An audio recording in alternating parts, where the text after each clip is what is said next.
ధన్యవాదాలు. Question number 1503 అండి, agriculture minister. అవును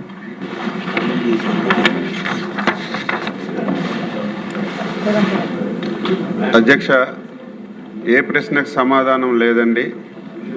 ప్రభుత్వం ఎంఎస్పి సేకరణ, వ్యవసాయ ఇన్పుట్లకు మద్దతు ఇచ్చే కార్యక్రమాలు మరియు సహజ వ్యవసాయంలో సహఖర్చు తగ్గింపు, సాంకేతికలను ప్రోత్సహించడం ద్వారా గిట్టుబాటు రాబడులను నిర్ధారిస్తుంది. బి ప్రశ్నకు సమాధానం ఈ పంట క్రాప్ బుకింగ్ 2025-26 ప్రకారం వరి సాగు చేస్తున్నటువంటి రైతులు మొత్తం సంఖ్య 38.97 లక్షలు.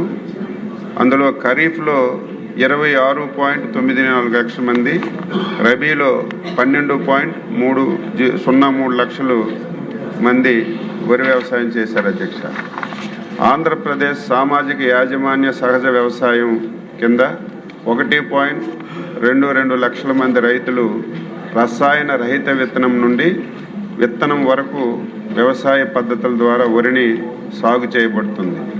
సి ప్రశ్నకు సమాధానం సహజ వ్యవసాయం వరి సాగులో ఖర్చులో దాదాపుగా 30-40% రికవరీ సాధించడానికి వీలు కల్పించే గట్టు సాగు కింద ప్రోత్సహించడం జరుగుతుంది.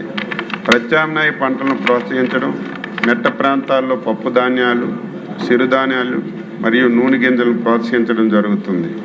పంట వైవిధ్యీకరణపై అవగాహన కల్పించడం, ప్రదర్శనలు మరియు సబ్సిడీపై నాణ్యమైన విత్తనాలు, సూక్ష్మ పోషకాలు, బయో ఏజెంట్లు మరియు అవసరాల ఆధారిత రసాయనాలు సరఫరా చేయబడుతుంది. డి ప్రశ్నకు సమాధానం విత్తన ఉత్పత్తిని ఆమోదించబడిన విత్తన ప్రణాళికతో ఖచ్చితంగా అనుసంధానించబడుతుంది. మధ్యస్థ ప్రాధాన్యత మరియు తక్కువ డిమాండ్ రకాల ఉత్పత్తిని పరిమితం చేయడమైంది. అధిక డిమాండ్ రకాలను ప్రోత్సహించడం, వ్యవసాయ వాతావరణ అనుకూలత మరియు మార్కెటింగ్ డిమాండ్ ఆధారంగా ఏఎన్జిఆర్ఏ మరియు ఇతర ఎస్ఏయు యొక్క ప్రాధాన్యత గల కొత్త విడుదల చేసిన రకాలను పండించమని రైతులను ప్రోత్సహించబడుతుంది.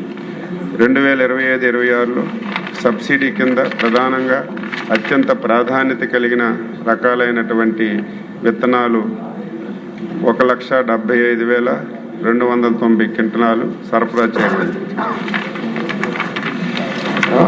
ఈశ్వరరావు గారు. నమస్కారం అధ్యక్ష.